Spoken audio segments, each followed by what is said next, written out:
Hello, everyone. This is Volts for November 7th, 2025. Octopus extends its tentacles into America. I'm your host, David Roberts. In the energy world, one of the biggest success stories of the past decade has been Octopus Energy, which was founded in 2016 as a retail energy provider in the UK. It distinguished itself by foregrounding distributed energy, renewable energy, and demand response, and by focusing relentlessly on customer service. It spread rapidly and 8 years later, in 2024, became the UK's single largest domestic electricity supplier. In the interim, it has also set up operations in several other countries. In 2023, it raised $800 million to fuel global expansion. It now operates across France, Germany, Spain, Japan, New Zealand, and Australia. The company has expanded from energy retail into several other business verticals. Most notably, it developed a kind of operating system to manage customers and their devices, called Kraken, which it licenses to utilities. Additionally, Octopus has tentacles in energy generation, energy services, EV leasing, EV charging, and more. The company's biggest challenge yet may be conquering the U.S.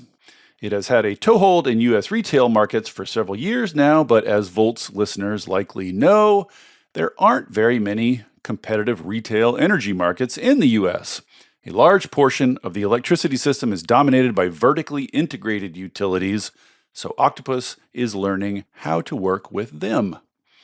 Today, I am going to talk with Nick Chaset, the CEO of Octopus Energy US, about the challenges of the US market, how he plans to work with regulated utilities, and the state of distributed energy and VPP markets, and much more.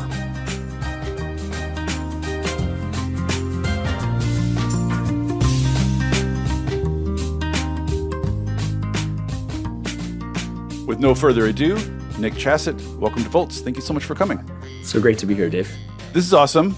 Before we jump in, really, I want to kind of wrap my head around Octopus. It's remarkable. Like every time I check in, there's some giant new thing. So let me get straight in my head. There's Octopus US, and then there's Kraken, which, as I understand it, is becoming or is now already its own independent company. How independent is independent for Kraken? Is it still part of Octopus? So today, Kraken is still part of Octopus Energy Group, but we're going through the process of demerging the two. Oh, interesting. So it will be an entirely freestanding... It'll be an entirely freestanding company. So today, Kraken is wholly independent from Octopus Energy, the retail supplier. They're two wholly separate companies, but both wholly owned by Octopus Energy Group. So both part of the Octopus Energy Group. The process we're going through now with Kraken is to spin Kraken out to be a wholly independent company. No longer part of Octopus Group, then. Correct. So from a shareholder perspective, you may sort of have shared shareholders, but a really independent company that can, operate as such. When I was first reading about this, when I think about Octopus coming to the US, as you just said, like there's not a lot of, I know you're in the retail energy business in like Texas, for instance. Texas is sort of the big one in the US, but that's limited and most of the US is not that. So for most of the US, you're dealing with big vertically integrated utilities. And I understand that you can just offer them Kraken to use for themselves. But then what is Octopus US? I guess that's what I'm trying to clarify here is what is Octopus US specifically? Yeah, so Octopus US is really pursuing a dual strategy. So in Texas today, we serve electricity consumers directly, right, with all of the amazing services and capabilities that we provide to our customers globally. And we'll get into that. And then outside of Texas, Octopus is providing flexibility as a service. So, our sort of view of the world, my view of the world is that one of the reasons why VPPs and flexibility struggle to scale is it is a really muddled ecosystem of lots of different players, right? So if you're a homeowner and you want to save money on your bill, with the time of use rate you have, for instance, you very likely are going to have to do something in your app for your thermostat. There's a separate app that you're going to have to download for your EV. There might be a third app that you have to sort of engage with for your battery. Then you still have to go to a fourth app or website to go and figure out what rate you're on. And then if you're a utility, you have to manage, all of these different sort of endpoints. And then you probably have a separate vendor to do. You're the aggregator. Don't forget the aggregator. Well, there's the aggregator. Then there's also the DERMS provider. So suddenly you're in a world where you just have so many different players, and each one of them is having to take a little piece. And so it destroys a lot of the value of flexibility from a cost effectiveness perspective for utility and a consumer perspective. And it just makes it, exceedingly difficult for individual consumers to participate. So the theory of the world of Octopus is we engage with our 10 million plus retail electricity customers every single day around their entire home, every device in the home. And we do so through our Octopus app. And so we've really figured out and we understand how consumers engage with energy and the devices in their home. Well, let's talk about the retail business, because I do want to get back to the regulated utility stuff and the flexibility of the service. But first, let's just talk about your bread and butter, which is this retail business. So from the beginning, I think the value proposition was we're going to do this distributed energy stuff, but we're going to make it easy for consumers.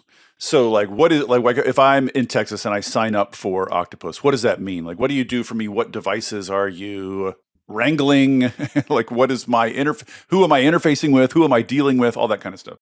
Yeah. So typically in Texas, we will interface from a device standpoint with your thermostat. Every Texan has air conditioning. And so every Texan is thinking about how do I manage the cost of keeping my house cool? So we will offer customers a rate where if you connect your thermostat to the Octopus system, you will get, say, a 5% discount on every kilowatt hour you buy from us. And in return for that, what we have the ability to do is on a certain number of very hot and high priced days, we have the ability to turn the temperature in your home ever so slightly up so that you're using less electricity, and thus we have to buy less expensive electricity. And that more than offsets the discount we give to the consumer in their monthly bill. So Texas, it's thermostats. We do a lot with electric vehicles globally. You just don't have as many EV drivers in Texas, at least yet. And we also do a lot with batteries. And so today we're very focused on managing thermostats and helping our customers save money by managing their thermostats. Tomorrow being, in the future, this is very sort of a high priority initiative of ours. We are going to be wrapping retail electricity supply with solar and storage deployment. So as a consumer, you're going to be able to either through Octopus or one of our partners being third-party solar financing companies, you're going to be able to buy an integrated solar storage and retail electricity plan. So you're going to have one number that I pay every month, and that will cover both the power that I'm sending into your home and the power that's being generated on your roof and stored in that battery. And I have one point of contact for all that as a consumer. And I have one point of contact for instead of dealing with lots of different vendors. That's right. So that's very cool. So one very basic question is when you say, as a homeowner, if you will hook your thermostat up to our system, what does that mean? One of my big questions here about the VPP market in general, about demand response in general, is how smart do you need the devices to be? Because most of the extant devices are dumb, which just means they're not hooked up to the internet. So when you say hook up the thermostat up to our system, is that a physical, is that a device I attach to my thermostat? What do you need to gain control over dumb devices? Do you have to attach something to them? How do you deal with dumb devices, I guess is what I'm asking. So this offering is currently limited to a device that is going to be networked. So not every single thermostat. Nest thermostats mostly. Ecobee, Sensi, Nest. But those are actually at this point in time pretty prevalent. Those are already smart. Now there are different degrees of smart. And I think where our solution sings is you don't need to have the most advanced bells and whistles thermostat like a Nest. Right. We're managing a lot of that complexity within our software. And then we are on the back end partnering with hardware manufacturers to create the direct connectivity between our system and that piece of hardware, such that when a consumer either installs a new smart thermostat and is already a customer of ours, or if they're just signing up for our service and they have that smart thermostat, in their Octopus app, where they will also see what their bill is, how much consumption they had in the month, sort of all that critical information, there will be a 2-3 click process to connect that thermostat to our system, less than a minute to make that connection, and then they just don't think about it again. Yeah. So the answer to the question then is you need the device to be smart, at least to some minimal level. It needs to be connected to the internet before you're able to deal with it. Because this has always been one of my questions about this market is like looking out into the future when you think about wrapping more devices into this, because in the glittering future, we're managing hot water heaters and all the big appliances, your stove, whatever, like all of them are hooked up and being coordinated. My question is just like, do we have to wait until all the dumb devices are replaced by smart devices before we can get there, I guess? Or is there any way to take a dumb device and somehow make it smart enough to do this? So we do have a product that we don't deploy at great scale in Texas, but it's pretty prevalent in actually places like Germany or the UK, where you still don't have mass deployment of smart meters. It's called the Home Mini, and it's a home area connector. Looks like a AirPod case, if you will, with the Octopus logo on it, and you'll actually connect that in your home, and that can provide connectivity to devices that don't have the kind of all of the smarts that a new device might have. And so we'll often give that away to a customer because we think there's enough value in connecting with devices that don't have all the smarts. Interesting. Okay, and so from the retail customer's perspective, you come in, you give them an app, they connect their thermostat and whatever else is smart to your app, and then you are managing those devices when you need them for grid events, and in exchange giving them a discount. But from the customer point of view, they can just sort of set it and forget it in the app, right? They can just sort of tell the app, like, here's how much you're allowed to fiddle, right? And then they don't have to think about it anymore, is the idea here.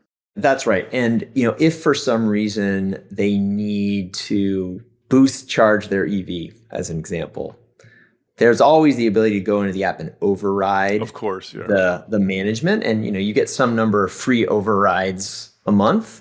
And if you go beyond those number of free overrides, you just pay a little bit more. Right. And really, this is all designed with the consumer at the heart of it all, because consumers don't think about air conditioning or EVs from an energy perspective. They think about them from a consumer utility perspective. I need to keep my house cool. I need to go pick my kids up at school or get to work. The energy part of it is usually a burden. It's just part of the cost to operate those things that are key for life. They're not predominant in your calculus around your cooling strategy for your home or your routing for how you're going to drive to work. So we always want to make sure that we're putting the consumer utility of the device or the tool at the forefront, and make the energy element a secondary consideration. Because when you do that, you actually get a lot more people who are willing to engage. And so you're able to get a lot more scale of devices under management. The sort of hype around distributed energy and demand management, all that's been around for years and years and years. But just like I was just saying from the beginning, like, you have to assume a customer engagement level of almost nothing. Like, you just have to assume that they know almost nothing and will do almost nothing. And you have to design around that. And it's been a long time coming for any of this to get simple enough that I can imagine just an average consumer doing it. Another question is, you get value out of these houses due to what you might call the sort of spare capacity they're not using, the spare grid capacity they're not using. You use it on the margins and you aggregate it together, and that gives you a lot of power to bid stuff into the grid. So as you say, you could get more value out of that house if they install solar and storage. So they get more value and you get more value. And really, you get more value out of the house the more smart devices they hook up. Like if they hook up their EV, you have more, water heaters more, thermostats more, et cetera. So how deep into selling those devices to your consumers do you want to get? You're talking about solar PV and batteries. That's one step, but you can imagine heat pumps, EVs, EV chargers, like there's a whole world of smart devices. How deep into actually retailing those do you want to get? So in Texas, we haven't gotten that deep just yet. I think typically you want to start building a relationship with your consumer around sort of the core offering, which is I'm going to give you incredible customer service. I'm going to be trustworthy. I'm going to say what I do and do what I say around, what the bill you're going to get. And then based on that trust you build with the customer, then you do more. So in the UK, you're 10 years into this. That's right. And so in the UK, we're absolutely doing that, right? So in the UK, we are now the largest leaser of electric vehicles. No kidding. And we actually now have a bundled solution where we are leasing you an EV, installing a charger, and giving you all the electricity you need to charge that vehicle for one flat rate. So 299 pounds a month, you get an EV, a charger, and all the charging you need for that car. Unlimited charging, basically. Unlimited charging. Now, interesting. The thing about it is these are bidirectional EVs. Oh, right. And so the only thing you have to agree to is you have to plug your car in every night so that we can charge and discharge the battery. We also have a really big and fast-growing heat pump and solar installation business in the UK. Interesting. And I think where it all comes together is a solution we're calling the zero bills home. So we're actually working with home builders to design new homes that have heat pumps, batteries, solar, and an EV charger. And those homes are being offered either 5 or 10 years of zero electric bill if that customer signs up with Octopus and gives Octopus the ability to optimize the battery and the heat pump and the like. No kidding. So you get 10 years of free electricity with the home purchase, basically. That's right. Wild. Is it possible to tweak extant homes enough to get there? Or is that kind of something you have to do from the ground up to be able to get to like full zero? That's absolutely the next phase of the zero bills home is the retrofit version of it. Obviously, conditions in an existing home are not necessarily always going to be as consistent home to home. And part of the zero bills home model is doing a community all at once. Because in any given month or any given year, depending on who's living in a home, what they're doing in the home, one home may have slightly more demand than the other. And so averaging becomes really important to be able to guarantee that zero bills home delivers a return on investment. Right. You're pooling them to get to the zero. Right. That's more difficult to do with retrofits, I'm guessing. Find a group to do it together. Yes and no, right? Again, this is where having built the amount of customer trust that we have and a large customer base becomes important. So being able to say that, we need to have a minimum of 100 homes, existing homes in a specific community, that's sort of the minimum threshold. Right. Well, I think we're starting to see interest. People are volunteering, like, I want this. And actually, there's more demand than we can supply. And so we're working through it. But that's where the brand building becomes so important, too. And people trust, I want an Octopus home. So then the offer would be a retrofit plus 10 years of free electricity, the same thing you get with a new home? Or are you still? Yeah, that would be in principle what the offer would look like, right? And maybe it's 5 years, not 10 years. But you say, hey, if I go and install, an Octopus heat pump, an Octopus installed solar and storage system, and I do it in, within a certain time frame in a certain area, I might be able to guarantee myself 5 years of no electric bill. Wild. And the reason this is exciting to me is because when you look at, like, I've just been looking at the data for why solar and storage installations in the US are so much more expensive than they are in other places like Australia or the UK. And the main reason, the big chunk of costs, is customer acquisition and just dealing with customers, trying to sign up one customer at a time.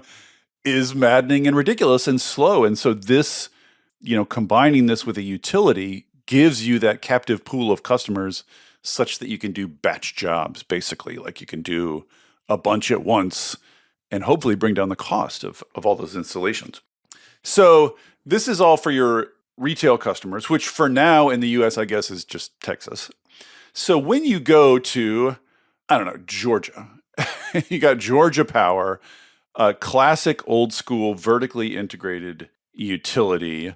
What is your pitch to them? Are you going to be the person who interfaces with their customers and aggregates their customers, and then you're the point of contact to the utility? Or are you somehow training them how to do what you're doing in the retail? Like, what is your pitch to the vertically integrated utility? It's actually a little bit of both. What we're finding going in is the utilities don't today have these capabilities because they've never had to engage with customers around energy consumption in their home. Yeah, and you say these capabilities, you just mean managing devices. Well, managing devices, but also thinking about, how do you run campaigns? How do you build what does the consumer, the user interface look like? How do you minimize the number of clicks that people have to go through? Utilities haven't historically had to think about this. They haven't had to think like consumer companies. You could say that again. And the regulatory frameworks they've operated in actually have sometimes said, no, you're not allowed to operate like that. So what we're doing with, say, a Georgia Power, and they're not a customer of ours today, but we absolutely would love to work with them in the future. But for a Georgia Power, what we would say to them is, look, we are coming in, we have built a lot of technology and we have a lot of know-how to engage with customers, to help them network the devices they already have in the home. In Georgia, you have a lot of heat pumps. You obviously have a lot of air conditioning as well. And we can also help them deploy new things. Solar and storage is actually a big area of focus for Georgia Power. They're really encouraging consumers to do that.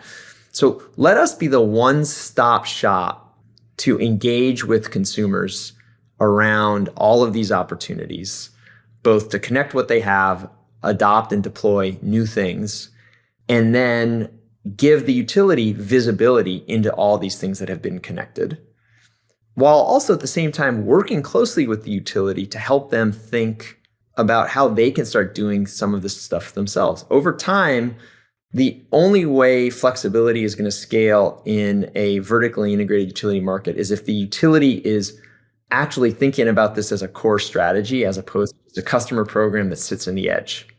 And so our goal is we want to design and build flexibility for utilities, but over time transfer it to them so that they're doing it themselves. And you know what? That transfer probably means they're going to also be licensing some software from us to be able to continue to do it. They're going to be using Kraken, right? Is the Exactly. idea. That's right. So the vision here is you go to a utility who has no experience with this, and you as Octopus work with them to set something like this up.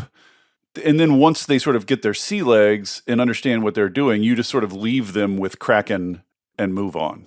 That would be a great outcome for everybody involved. That's right. That's interesting. And this is why I come back to sort of Kraken being independent. Like, it seems like that would require some coordination with Kraken at the very least. Like, you're still kind of a package deal a little bit. Yeah. Look, I think we feel like we are the world's best user of Kraken. And if people are interested in using Kraken, they often are going to want to talk to the people who know how to use it and put it to the best effect. And that's Octopus. Right. So that's perfectly fine for us. And, the reality is it takes a while to sort of implement the organizational change necessary to operate in that Kraken environment. So that's a great business opportunity for Octopus. And the addressable market of utilities in the US, let alone the world, that would benefit from Octopus coming in, helping them understand what the art of the possible in Kraken is so large that I'm very happy for my soon-to-be partners at Kraken to take the road that I've started to build and make inroads into. I make those inroads, my colleagues at Kraken then take it from there, and then I move to work with the next utility that is really Kraken curious. This is like a consultant role almost. Like you're playing the consultants, or not consultants exactly. I don't know what the exact word is, but you're sort of like helping others do what you do rather than being the one that does it for them. That's right. A managed service. It's a managed service. And then there are going to be some cases in some markets where we will continue to operate as a sort of persistent and long-term partner to the utility because they may just decide, we want you to keep doing this for us long term. Right. You run this, you be the face That's for right. it, the interface for it. So I guess utilities could choose different levels of Octopus involvement, I guess. And I would say also Octopus itself is building technology that integrates Kraken. So an example of the technology that Octopus is building that integrates Kraken's back-end optimization is a tool that we have deployed first in Southern California with Southern California Edison. And it's a solution we call Octopus Shift. So Octopus Shift is the consumer interface for the connectivity of all of these devices. And today you can connect devices and then we manage those devices against demand response events that the utility may call. But in the future, the near future, Octopus Shift is also going to empower customers to manage their devices against a time of use rate they might be on. So it's not just saving money, with a once a month payment for capacity when a demand response event gets called, but it's also helping you save money every single day by making sure your EV is charging during the off-peak period or pre-cooling your home during the off-peak period. And that's an Octopus solution with Kraken operating it. Do you worry, this is sort of a side thing, but I asked the same question to Base Power, and I sort of have this question to everybody who's involved in this, like the consumers in your utility areas are benefiting from this. They're making money from this basically through something like arbitrage. You're shifting their power around to times of cheaper use or higher congestion, whatever. It's moving energy demand around. Can you envision a time when your devices and your device management is ubiquitous enough in a utility area that you've basically arbitraged away all the value? Do you know what I mean? Like you flatten the demand curve, but then like the consumers won't be making any money anymore. Hey there, everybody. Don't worry, I'm not going to tell you about a new mattress or push a credit card on you. This isn't an ad. There are no ads on Volts. It is supported entirely by listeners like you. If you'll indulge me for a second, I'd like to ask for your support. I started Volts because we're all surrounded by depressing news about climate change and misinformation about clean energy, and it's never been more important to share the stories of the real people on the ground doing the real work of transition and all the ingenuity and courage and public spirit they are bringing to it. People are hungry to hear these stories, to learn from and find inspiration in them. I've heard from people who changed majors or careers after hearing episodes of Volts, people using it in classrooms and community groups, even state legislators who have passed bills inspired by specific episodes. Sharing these stories matters. It makes a difference. If you have found value in it and want to help me continue doing it, I hope you will join the community of paid subscribers at volts.wtf. It's about the cost of a cup of coffee a month. If you don't like subscriptions, you can make a one-time contribution, leave a review on Apple or Spotify, or just tell a friend about Volts. I am grateful for any and all support. If you're already a paid subscriber, thank you. And now, back to the show. Can you envision a time when your devices and your device management is ubiquitous enough in a utility area that you've basically arbitraged away all the value? Do you know what I mean? Like you flatten the demand curve, but then like the consumers won't be making any money anymore. Well, so two things will happen at that point, right? So one, because we're not a hardware finance company that relies on persistent arbitrage to make a return. We're a software company fundamentally. Right. Octopus builds consumer software, Kraken builds enterprise backend software. That's a good thing. We've created enough consumer surplus with our software that now it's time for us to move to the next utility. Yeah, like socially, it's a clear, obvious good. I'm just wondering, like business model wise, because it's a software business model, not a hardware business model. We're not going to have the same risk of a stranded asset. Yeah. Whereas if I deploy a battery, we're seeing this in Texas today.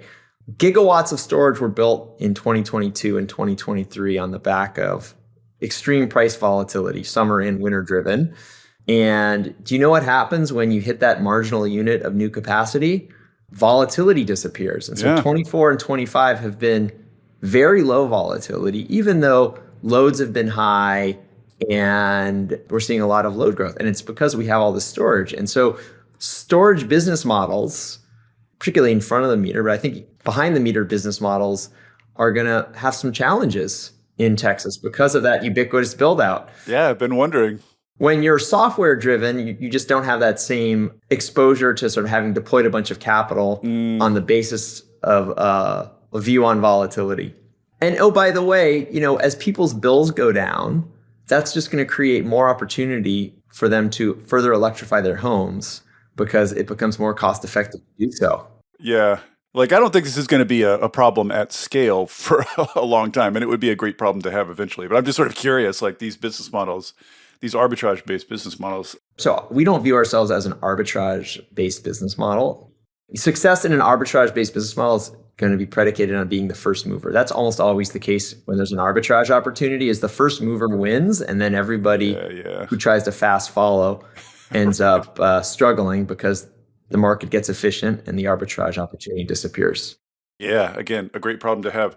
Have you gotten bites from any big vertically integrated utilities yet? Like, are you doing this sort of consultant role? Are you doing this yet with any big utilities? So I referred to our first client where we are doing this is Southern California Edison, who are one of the more experienced and forward-thinking utilities in the U.S. when it comes to flexibility. Just the number of electric vehicles they have, the number of consumers that have solar and storage, and of course the number of people that have air conditioning. So there's really good product market fit there, and we're seeing a lot of interest from utilities in the Northeast, where you have capacity constraints. The PJM market dynamic is really one that is bringing a lot of utilities to a place where they're realizing they need to get the demand side under control. They're being forced to this right now, a lot of them. So the way we think about it in terms of utility interest is if a utility is not facing some level of a forcing function or some level of distress related to load growth, typically they are happy with the status quo. Yeah. But data centers are coming for all of them, right? So none of them are going to be. That's true. None of them are going to be able to stick with the status quo for very long. I don't think, are very few, because like data centers are going to create this constraint that you're talking about. That's right.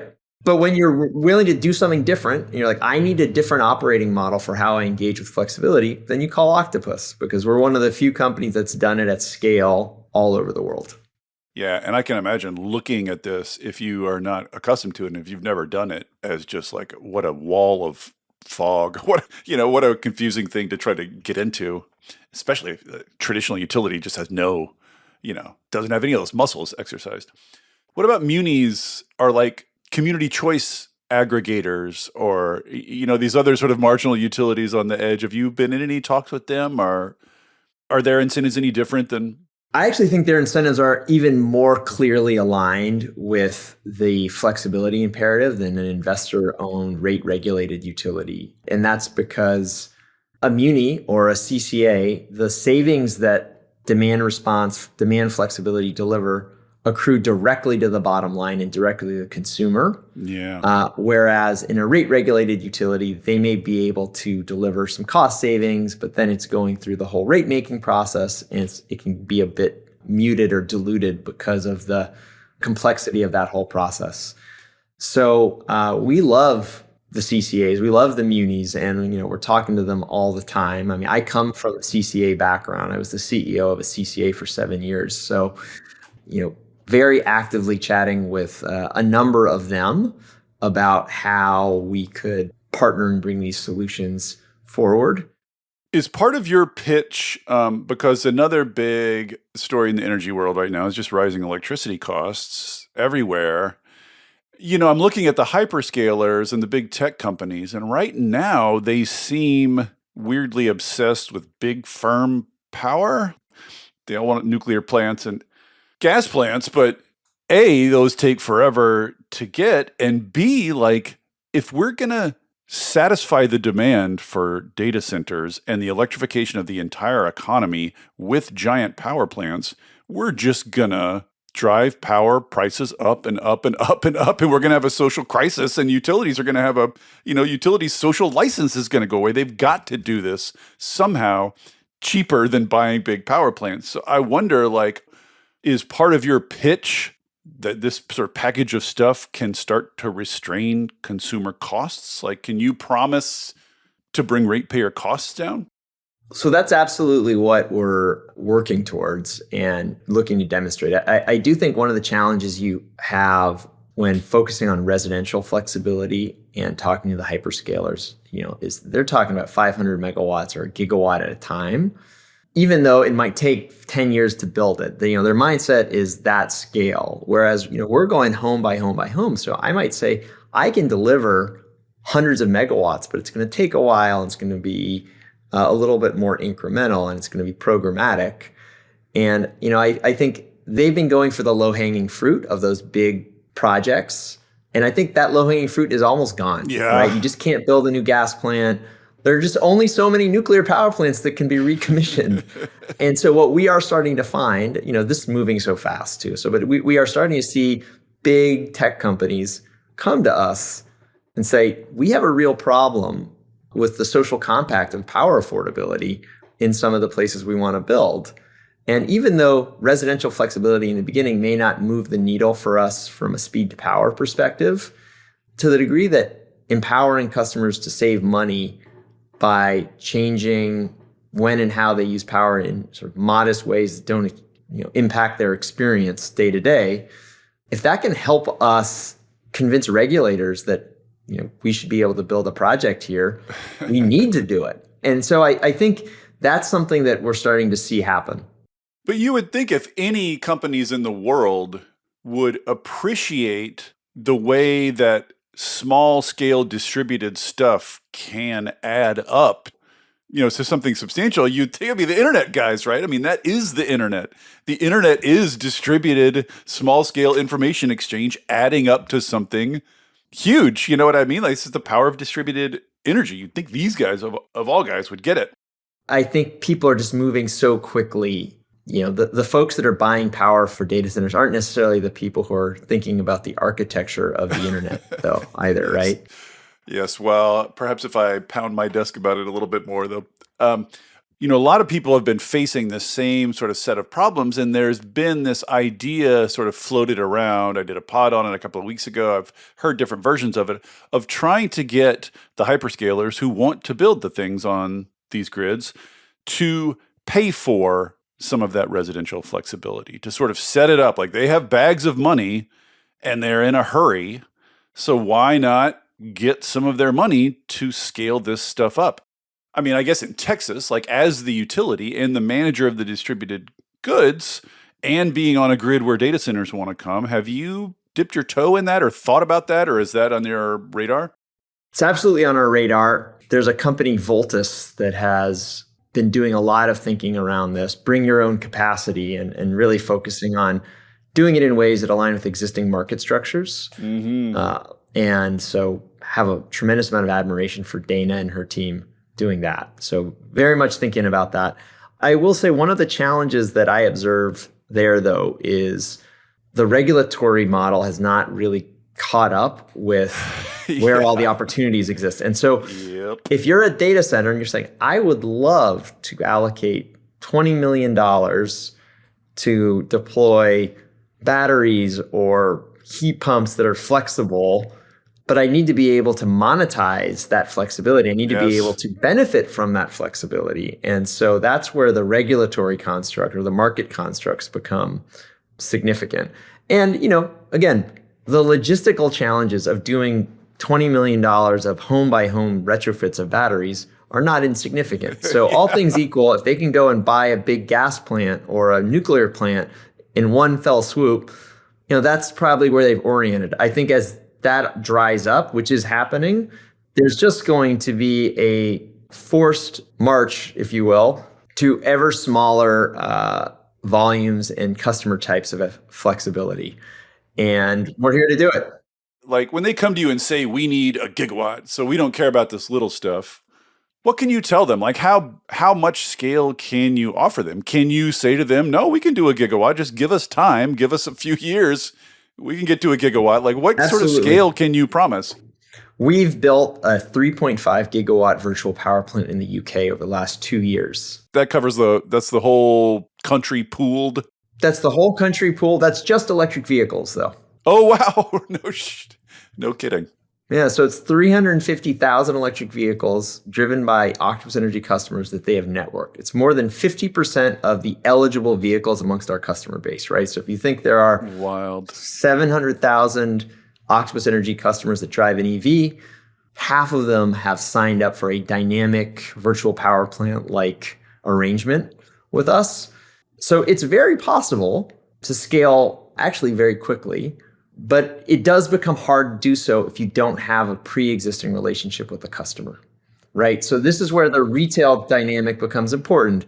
In PJM, where you have some level of retail choice, but the rules are set up to make it pretty tough for folks like Octopus to deliver the level of service that we want to deliver when we're a retailer.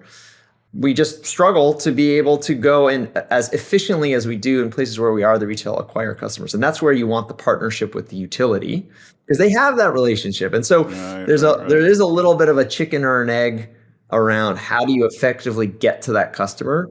We tend to think that doing it in partnership with the utility is going to be the way that gets us there most quickly. You just have to go through the process steps to get to the utility on board. Because once they are on board, we do think that you're going to be able to scale very quickly. Yeah. That's what I was kind of trying to get at. Like the slowness, insofar as their slowness, is not technical slowness or the slowness of the actual process of doing it. It's all the regulations and the unfamiliarity of it. It's all that stuff. But like once the model is set up, once you've got a utility on board and a bunch of captive customers, then you can get substantial amounts of power out of that relatively quickly. Like this will scale faster than you can get a gas plant once you have it set up. That's right. So we just have to get the first and second ones set up to show that it works. And then our expectation is that a lot of other utilities and hyperscalers will want to fast follow because it gives them capacity, maybe not all the capacity they need, but it gives them capacity. It does get at affordability because we are working with the individual household to actually lower their energy burden. And it's clean too. So it's the win-win-win. One of the things I wanted to be sure to touch on is one of the kind of attack lines, I would say, against clean energy these days is people point at like the Spanish grid and they say, look, when you get too much renewable energy or too much of this sort of fuzzy, soft demand side stuff, you get an unstable grid. You get lack of reliability, lack of safety. So I wonder whether you run into any of that and sort of what your thoughts are on kind of the stability and security of a grid running on this kind of widely distributed, coordinated, small-scale energy rather than sort of the big power plants. Like how do you run into the safety and security question a lot? And if so, what's your answer? I do think your core technology systems at the heart of your utilities do become hindrances. So if you think about Spain, I think no intelligent assessment of what happened in Spain has not covered the fact that some of the core systems were not sufficiently sophisticated to account for variable energy resources. So if you're trying to run a modern system on an analog operating system, you're going to run into some challenges because the smarts at the edge are a lot greater than the capabilities at the center. And that's actually part of the pitch of Kraken, right? Kraken is a modern core operating system that allows utilities to do all of these things because your system is designed for flexibility. As opposed to, I'll give you an example that I heard recently for a large utility on the West Coast. Their billing system only allows them to have a fixed number of rates they can offer customers. So anytime they want to offer a new rate, they have to eliminate something they already have. That's true. It's probably just some sort of quirk of their Excel spreadsheet or whatever. I don't even know. But think about that, right? When you think about a world where you're trying to get more dynamic and more engaged with these devices, to think that I can't have unlimited customer rates. I can't, have dozens or hundreds of them. And I have a core system that doesn't allow that. Well, how can you possibly operate in this new, more customer-centric, more flexible way? So those become the hindrances more than anything. And that's, again, where Kraken comes in. The other customer concern I wanted to ask about, and this is something that has come up in a lot of separate discussions recently, especially as tech companies and tech platforms move into the home and car. You're probably aware of the sort of larger discussion going on around what they're calling enshittification, where you sort of get trapped on these platforms. And then once you're trapped, they suck value out of you, they stick new costs on you, they exploit you, et cetera, because you sort of dug yourself in and can't escape. I think a lot of people, when they look at that stuff moving into the home and their vehicles, worry about a similar dynamic where you're going to get sort of like, your water heater is bricked because the company that was managing it has gone out of business now. Your smart whatever doesn't work with the other smart thing, et cetera, et cetera. All these problems that afflict consumer sort of information technology, our phones and stuff, and social media sites, people are worried about that stuff coming into the home. So I just wonder, what do you tell people that are worried about lock-in and exploitation and stuff like that? This is where open standards become really important. So right. You think about one of the best examples of an open standard that has actually fought the enshittification of consumer devices, and it's Bluetooth. Right. Right? That, hey, you know what? I have a phone. I have a set of AirPods today. I lose my AirPods. I don't only ever have to use AirPods. Right. I can get a pair of Bose or Sony or what have you, because you have an open Bluetooth standard to connect devices to other devices. And it's actually something that the Kraken team is really pioneering. So it's Project Mercury is an initiative that was launched by Kraken in partnership with the Electric Power Research Institute, because utilities actually have a lot of these same concerns. Yeah. I actually did a pod with Deval at Kraken about those. Yeah, exactly right. So I think the open standards go a long way, right? If you have an open connectivity standard between devices and utilities, you just reduce the risk that, you don't connect with this standard, so you can't use your water. You reduce that risk. If this management company goes out of business, a new management company comes in, and this actually exists in retail, and this is one of the features of a functional retail electricity market, is ease of switching. Yeah. And this is by law, right? By regulation. Texas has very easy switching. The UK has very easy switching. Other states in the US, switching is a pain. It's much more manual. So guess what? When you make it easy to switch, customers choose. When you make it hard, customers don't. And it's a choice that regulators have to make. Right. So part of your promise then, coming into US markets, part of your promise to homeowners, to residential customers is, this is open. If we go away, you'll still be able to use it with the new company that comes in. You'll be able to switch away from Octopus if you want, et cetera. We're not going to lock you in, basically. That's part of the pitch here. Yeah. And that's how Kraken has always been architected too, is with this idea that switching should be easy and seamless, even if that means you're switching away from Octopus. Final question then. I saw that National Grid has taken up Kraken. And this is, as far as I know, the first really big utility in the US to wholesale adopt Kraken, as I understand it. Is that far enough along that we know how that's going? And do you think that that's going to be kind of the signal, the flag to other regulated utilities that this stuff works? How big of a deal is that? It's a huge deal for Kraken because by and large, no vertically integrated investor-owned utility wants to be the first one to adopt do anything. A new technology or do many things. So National Grid making the decision and going through years of diligence, I think is a massive signal that Kraken is ready for the US.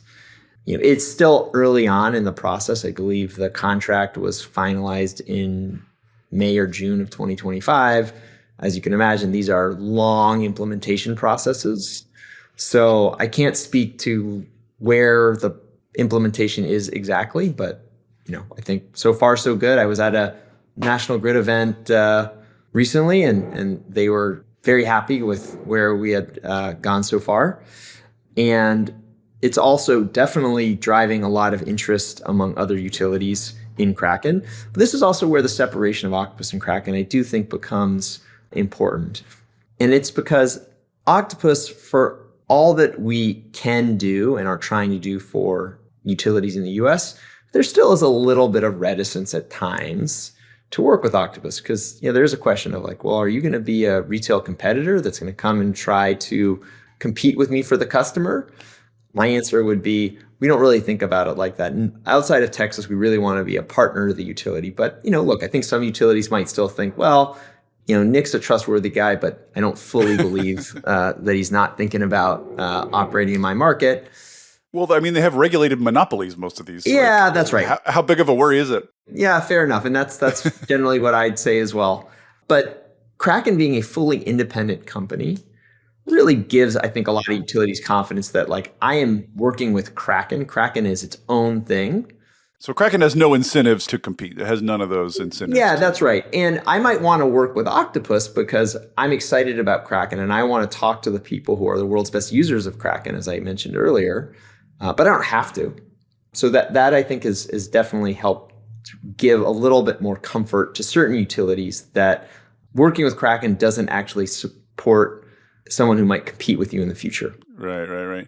Are there places in the US where there simply aren't enough smart devices of any kind for you to establish a foothold? Like, are there places you couldn't go yet because there aren't enough distributed devices to work with? I don't think so. I mean, I think the bigger challenge would be places where you don't have any level of smart metering. So you still have analog meters and meter readers. There is value in being able to collect information more regularly and pull that information to be able to monetize flexibility. Now, it's not a prerequisite. There are states like Massachusetts where you don't yet have smart meters, where there's a lot of opportunity for flexibility. But that is, one limiting factor. But I think everywhere in the US, people are adopting tech that is smart and can be networked and can respond to price signals and dispatch signals. And so I don't think there's anywhere in the US where there's not a really interesting opportunity for us to work with a utility. Awesome. I really appreciate the time. Octopus is just fascinating. This is a classic case of one of those markets, these VPP markets, coordinating distributed devices. It's just one of those things that in my career is like, it's taking forever. Oh my God, it's here. Oh my God, it's here all of a sudden. Like, Octopus went from nothing to huge, like, overnight. So it's a very exciting time to be following this stuff. So thanks for coming on. I did. Thanks so much. Really appreciate it. Thank you for listening to Volts. It takes a village to make this podcast work. Shout out especially to my super producer, Kyle McDonald, who makes me and my guests sound smart every week. And it is all supported entirely by listeners like you. So if you value conversations like this, please consider joining our community of paid subscribers at volts.wtf, or leaving a nice review, or telling a friend about Volts, or all three. Thanks so much, and I'll see you next time.